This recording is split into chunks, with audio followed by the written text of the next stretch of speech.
ভাই সালাম আলাইকুম, কেমন আছেন? ভাই আমার 2 টাকা 5 টাকা দামের শ্যাম্পু দেন তো। এই তো ভালোই আছি, শ্যাম্পুর দাঁড়ান দিতেছি।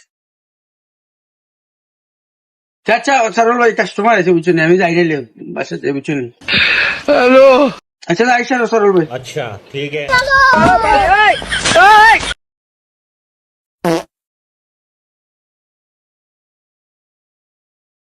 ভাই আমার টাকা গেল কই?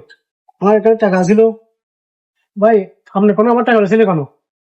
ভাই বুঝলাম না, ওটা খাইয়ে যাইছেন নাকি তার? আমার পকেটে টাকা ছিল, আমার টাকা নাই। ভাই আমরা হলো খানদানি মানুষ, বিনা কারণে অপবাদ দিও না বুঝছো নি। দেখো ভাই আপনার গরম ফালে গেছেন নাই, ওটা টুকাও না সমস্যা কিটা। তুই গাড়ি আছে, হ্যাঁ ছিল তো। খানো বেটা ওই দে পাইছি। এটা আমার টাকা। হাসানি বেটা তোর এখান। এটা আমার টাকা। ও বেটা তুই কইলে 10 টাকা, এখান থেকে 100 টাকা নু। ভাই 10 টাকা রাখেন। ও 10 টাকা মন তোর না নেই। না না 100 টাকা 10 টাকা না দাদা। সত্যি কথা কইছো তো? সত্যি না মিথ্যে নাকি? আল্লাহ আর বেশি চালাকি দেবো। আর খাইছি পারলাম, খুব যা